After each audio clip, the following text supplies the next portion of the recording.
Hello students, welcome to my channel. तो आज की इस वीडियो में मैं BA 5th semester English literature के पेपर नंबर 2 का यूनिट नंबर 4 में आपको पढ़ना है a tale of two cities. उसका मोस्ट इंपॉर्टेंट क्वेश्चन आंसर बताने वाली हूँ जो एग्ज़ाम के लिए वेरी इंपॉर्टेंट है।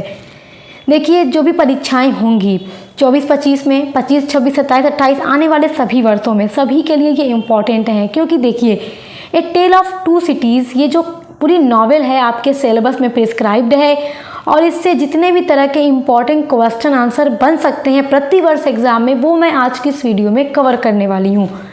क्योंकि जो क्वेश्चन इम्पॉर्टेंट होते हैं वही हर साल पूछे जाते हैं, तो वो आज की वीडियो में मैं बताऊँगी।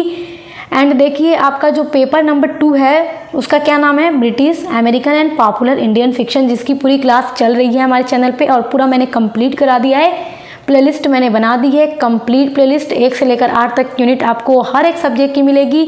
एंड जो पेपर नंबर 1 है इंग्लिश लिटरेचर का, उसकी भी पूरी क्लास मैंने कंप्लीट करा दी है 1 से लेकर 8 तक की यूनिट्स।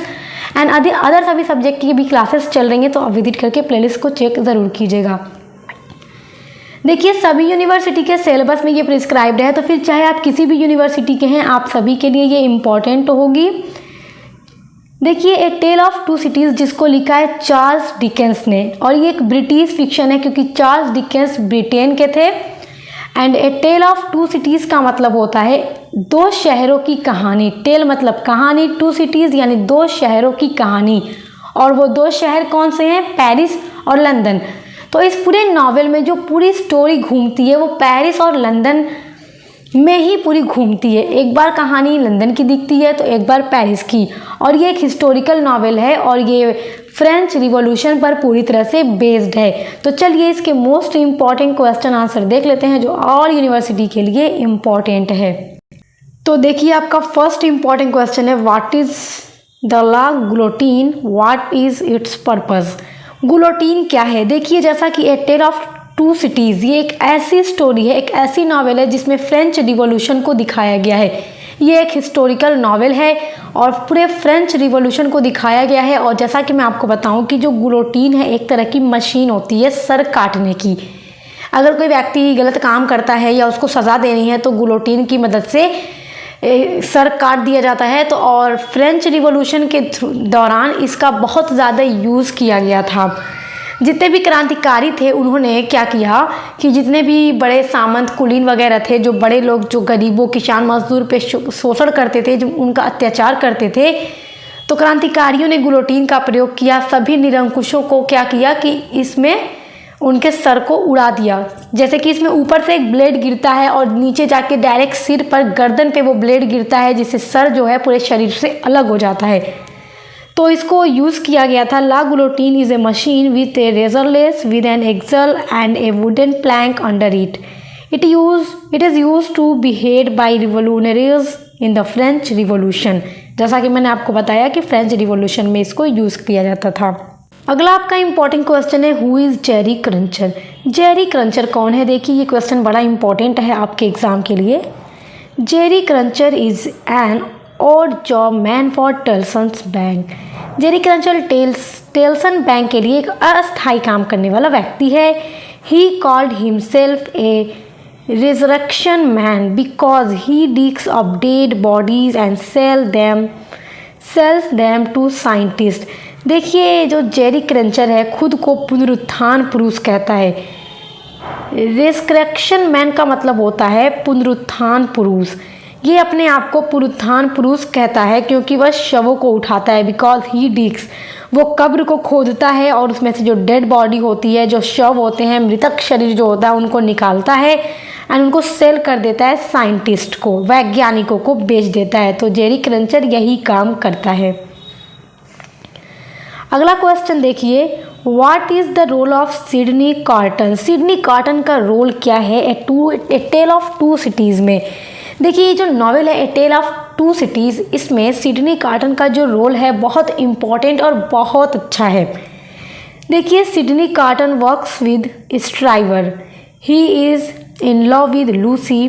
देखिए, जो सिडनी कार्टन है ये स्ट्राइवर के साथ काम करता है। और जैसा कि जब आपने ये नावल पढ़ा, जब मैंने आपको ये नावल पढ़ाया, आप लोगों ने देखा कि जब डार्ने के ऊपर मुकदमा चलता है तो सिडनी कार्टन और स्ट्राइवर ये दोनों हेल्प करते हैं उसके ऊपर से मुकदमा हटवाने के लिए।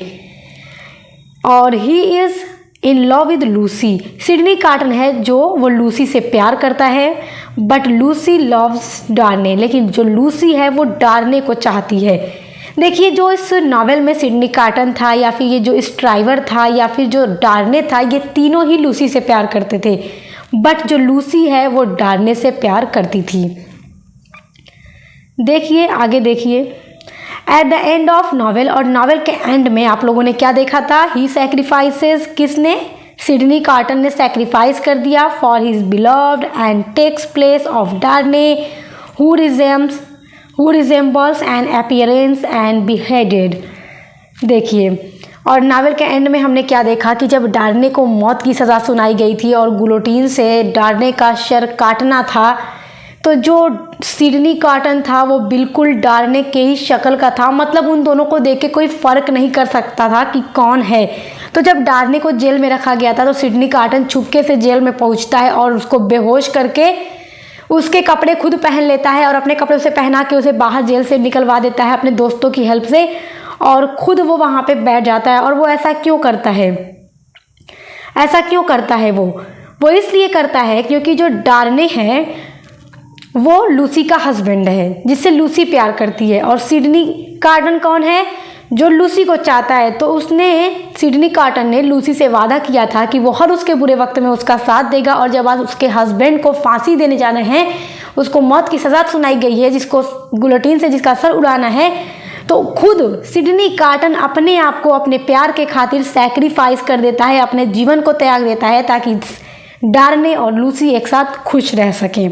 तो इसका जो कैरेक्टर है इसमें बहुत अच्छा है, और बहुत सारे लोगों ने तो सिडनी कार्टन को ही इस नावल का मेन हीरो माना है, और बहुत लोग डार्ने को भी हीरो मानते हैं। वैसे देखा जाए तो दोनों ही हीरो हैं इस नावल के। अगला इम्पॉर्टेंट क्वेश्चन है, who is miss pros. Miss pros कौन है नावल के अंदर। देखिए, miss pros in the servant who raised Lucy. Miss pros जो है वो लूसी की मेड सर्वेंट होती है। She is loyal for her mistress, और वो अपने मालकिन के लिए बहुत लॉयल होती है, ईमानदार होती है। मिस प्रॉस इज़ एक कॉमिक कैरेक्टर, और इस नावल में मिस प्रॉस एक कॉमिक कैरेक्टर है। At the end of novel, और नावल के एंड में she quarrelled with Madame Defarge. Miss Pross का झगड़ा होता है नावल के एंड में मैडम डिफॉर्ज के साथ, and Madame Defarge is killed by her own pistol shot. देखिए, जो मैडम डिफॉर्ज थी वो डार्ने की पूरी फैमिली को ख़त्म करना चाहती है, और डार्ने जबकि एक अच्छा इंसान था, भले उसकी फैमिली अच्छे इंसान नहीं थे, तो वो डार्ने और डार्ने की वाइफ लूसी और डार्ने की बच्ची को भी मारना चाहती थी, जो मैडम डिफॉर्ज थी, जिसके लिए वो क्या लेकर आई थी, पिस्टल यानी बंदूक लेकर आई थी। लेकिन जब उसका मिस प्रॉस के साथ झगड़ा होता है नावल के एंड में, तो वो गोली चल जाती है और खुद अपने ही पिस्तौल से मैडम डिफॉर्ज को लगती है गोली, और वो मर जाती है। अगला इंपॉर्टेंट क्वेश्चन है, what is the role of Gaspard in a tale of two cities. Gaspard कौन था इस नावल में और क्या इसका रोल था। तो देखिए, Gaspard is a peasant whose child is killed by the Marquis Evremonde's carriage. देखिए, जो मार्किस एवरमॉन्ट था वो डार्ने का चाचा था, और ये लोग जो थे, मार्किस जो एवरमॉन्ट था, ये जैसा कि जब फ्रांस में हम लोगों ने देखा कि फ्रांस में जब क्रांति हो रही थी तो अमीर लोगों के द्वारा गरीबों पर बहुत अत्याचार और शोषण किया जाता था। एंड पीसेंट का मतलब होता है किसान, तो Gaspard is A pheasant. Gaspard क्या है, किसान है। हु चाइल्ड इज किल्ड, जिसका बच्चा मारा जाता है by the Marquis Evremonde's carriage. Marquis Evremonde अपने बग्गी में बैठकर जाता है, और इस गरीब किसान गैस्पर्ड का बच्चा खेलते खेलते उसके बग्गी के नीचे आता है, और वो उसके बेटे पर अपनी बग्गी चला देता है, जिससे गरीब किसान के बेटे की मौत हो जाती है। और ये मार्किस एवरमंड के अंदर ईगो इतना ज़्यादा था, इन लोगों के अंदर एटीट्यूड इतना ज़्यादा था कि वो एक सिक्का उछाल कर गैस्पर्ड की तरफ फेंकता है और कहता है कि ये लो तुम्हारे बेटे की मौत का हर्जाना। उसकी तरफ वो सिक्का फेंक करके वहाँ से चला जाता है। And Gaspard killed Evremonde after few days, और गैस्पर्ड जिसके बच्चे को वो अपनी बग्गी के नीचे दबाकर मार देता है, तो वही गैस्पर्ड, वही किसान एवरमंड जब रात में सो रहा था तो कुछ दिनों बाद उसी के घर में घुस के उसको मार डालता है और अपने बेटे की मौत का बदला ले लेता है। तो गैस्पर्ड का यही रोल है इस नॉवेल के अंदर कि वो अपने बेटे की मौत का बदला ले लेता है एवरमोंड को मार करके। तो इस तरह से देखिए सारे क्वेश्चन जो हैं आपके एग्ज़ाम के लिए बहुत इंपॉर्टेंट हैं और आने वाले सभी वर्षों के लिए ये इंपॉर्टेंट होंगे। अगला क्वेश्चन देखते हैं, why is the Jerry Cruncher called resurrection man. जैसा कि मैंने आपको बताया, रेस्क्रेक्शन मैन का क्या मतलब होता है, पुनरुत्थान करने वाला व्यक्ति। तो ये क्यों कहा जाता है, पुनरुत्थान करने वाला व्यक्ति अपने आप को क्यों कहता है? Jerry Cruncher is called the resurrection man comically because he digs up dead bodies and sells them to scientist. वो पुनरुत्थान करने वाला आदमी हास्यपाद है और वो क्या करता है कि कब्रों को खोद के उसमें से डेड बॉडी निकालता है और उनको वैज्ञानिकों को बेचता है। अगला क्वेश्चन देखिए, बहुत इंपॉर्टेंट क्वेश्चन है और ये आपके वेरी शॉर्ट में ज़रूर पूछेगा। क्वेश्चन है आपका, who was buried alive for 18 years in Bastille. देखिए, who was buried alive for 18 years in Bastille. Bastille में 18 वर्षों तक जिंदा दफनाया किसको गया था, मतलब जिंदा ही रखा गया था, तो किसे? देखिए, doctor Manette is the father of Lucie. Lucie के फादर थे doctor Alexandre Manette and a physician, और वो एक फिजिशियन भी थे। He passed his 18 years as a prisoner in the darkness of Bastille, और वो अपने जीवन का 18 वर्ष बैस्टील किले के अंधेरे में गुजार देते हैं एक कैदी के रूप में। His prison symbolized as buried alive for 18 years in Bastille। उनकी जेल को बैस्टील में 18 वर्षों तक जिंदा दफनाए जाने का प्रतीक माना जाता है, क्योंकि ये जिंदा 18 वर्षों तक उस बैस्टील के किले में कैदी बनकर रहते हैं जबकि ये निर्दोष थे। तो ये 18 वर्ष तक उसमें रह के एकदम पागल से हो गए थे और जब ये बाहर आते हैं तो जूते बनाने का काम करने लगे थे, लेकिन धीरे धीरे फिर ये सही हो जाते हैं। अगला इम्पॉर्टेंट क्वेश्चन है आपका, what is the symbolic meaning of the golden thread. This is very important, ये एग्जाम में ज़रूर पूछेगा। क्या है कि what is the symbolic meaning, सुनहरे धागे का प्रतीक का क्या अर्थ है। गोल्डन थ्रेड का मतलब सुनहरा धागा। तो the golden thread means a link between doctor Manette and Lucie that doctor Manette cured his health due to the care and affection of Lucy.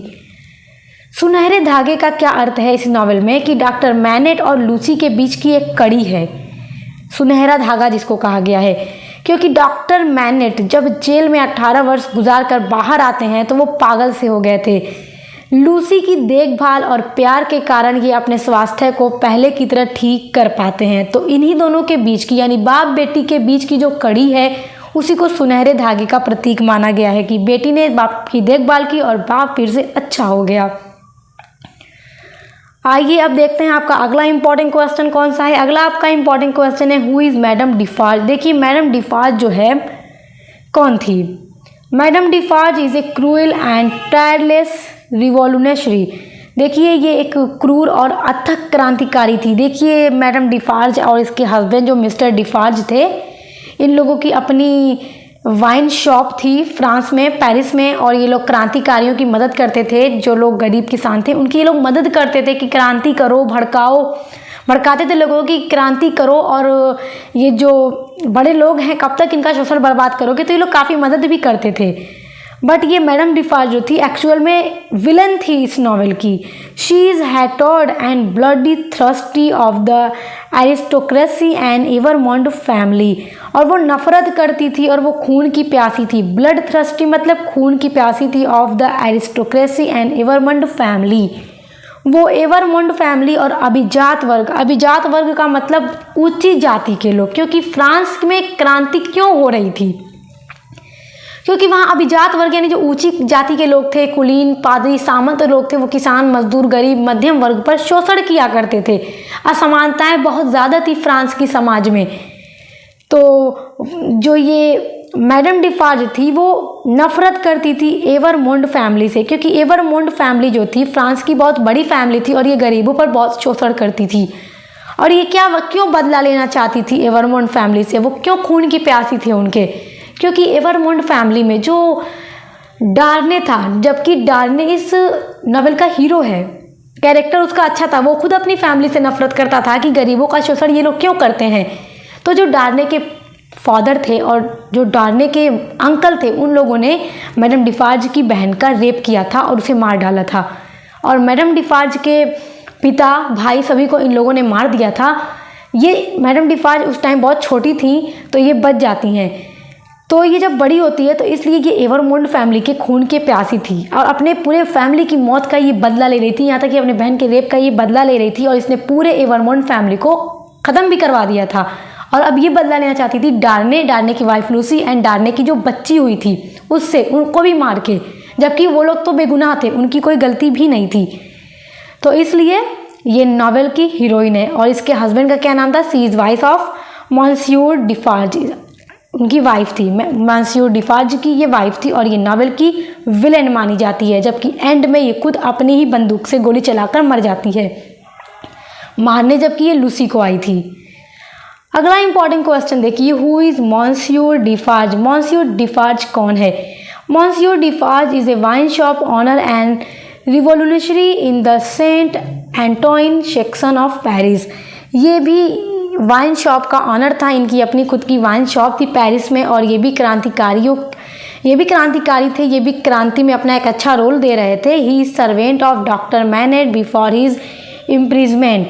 Doctor MANET के ये सर्वेंट थे, नौकर थे, जो मिस्टर डिफार्ज थे। डॉक्टर मैनेट जेल में जब गए थे, 18 वर्षों तक वो जेल में थे, उससे पहले मिस्टर डिफार्ज उन्हीं के नौकर थे। He is a natural leader of revolutionaries, और ये क्रांति मतलब ये एक बहुत ही नेचुरल लीडर के, अच्छे स्वभाव के क्रांतिकारी थे। ये क्वेश्चन सारा का सारा इम्पोर्टेंट है, तो इसलिए आप सभी को अच्छे से तैयार रखिएगा।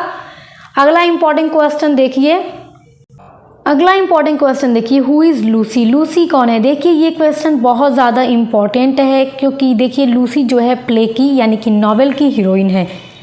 तो नॉवेल की जो हीरोइन होती है या जो हीरो होते हैं वो क्वेश्चन तो ज़रूर एग्ज़ाम में दिया जाता है, तो इसलिए आप लोग इसको एकदम अच्छे से याद कर लीजिए, स्क्रीनशॉट कर लीजिए।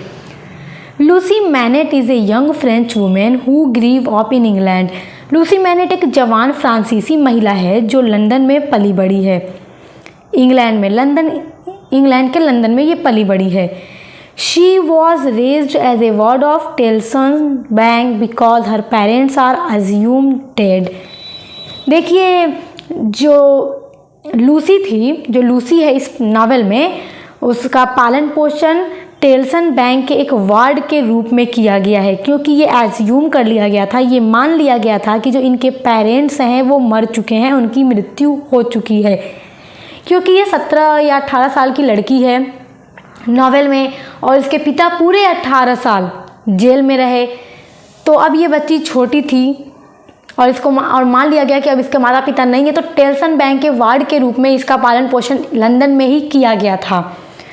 बट जब 18 साल कंप्लीट हो जाता है, उनके फादर को बैस्टिल किले से जब रिहा कराया जाता है, तब ये जानती है कि हाँ मेरे फादर जिंदा हैं, तब ये जाती है पेरिस अपने फादर को लेने के लिए। She is daughter of doctor MANET, ये डॉक्टर मैनेट की पुत्री है, बेटी है, and the heroine of the novel, और इस नॉवेल की हीरोइन है। अगला क्वेश्चन देखिए, what is Dickens attitude towards the French revolution? French revolution के दौरान जो ये चार्ल्स डिकेंस हैं उनका क्या एटीट्यूड है? Charles Dickens a tale of two cities के राइटर हैं जिन्होंने ये नॉवेल पूरा लिखा है। तो फ्रेंच रिवॉल्यूशन यानी फ्रांस की क्रांति के बारे में इन्होंने क्या लिखा, क्या दिखाया है अपने इस नॉवेल के थ्रू? देखिए, Dickens attitude toward the French revolution is that he favours the French revolution with some contradictions. देखिए, फ्रांसीसी क्रांति के प्रति जो उनका दृष्टिकोण है वह यह है कि वे कुछ विरोधाभास के साथ फ्रांसीसी क्रांति के पक्षधर में हैं। He support the revolutionary cause but condemns the way of revolution is conducted। वह क्रांतिकारी उद्देश्य का समर्थन तो करते हैं लेकिन क्रांति का जो तरीका है उसकी वो निंदा करते हैं। डिकेंस उस तरीके की निंदा करते हैं। He criticized the evil of the revolutionaries। वह क्रांतिकारियों की बुराई की आलोचना भी करते हैं। तो ये कुछ इम्पॉर्टेंट क्वेश्चन आंसर हैं इस नॉवेल के, जो कि एग्ज़ाम के लिए बहुत ज़्यादा इम्पॉर्टेंट हैं। तो आप इन सभी को स्क्रीनशॉट कर लीजिएगा एंड इसको अच्छे से याद कीजिएगा। और इससे रिलेटेड जितना भी लॉन्ग क्वेश्चन है, जैसे इसकी थीम क्या है, जो इसके की पॉइंट्स हैं, और जो भी लॉन्ग क्वेश्चन पूछा जाएगा सेक्शन सी में, उस पर भी वीडियो मैं बहुत जल्द अपलोड करूँगी। एंड सभी यूनिट पर ऑलरेडी वीडियोस अपलोड हो चुकी हैं। तो आप फुल वीडियोस पढ़ने के लिए प्लेलिस्ट को ज़रूर चेक कीजिएगा। हमारे चैनल पर विजिट करके हर एक सब्जेक्ट की क्लास चल रही है, मॉडल पेपर की वीडियोस लगातार रही हैं। तो अच्छे से एग्ज़ाम की तैयारी कीजिए। अब मिलते हैं नेक्स्ट वीडियो के साथ।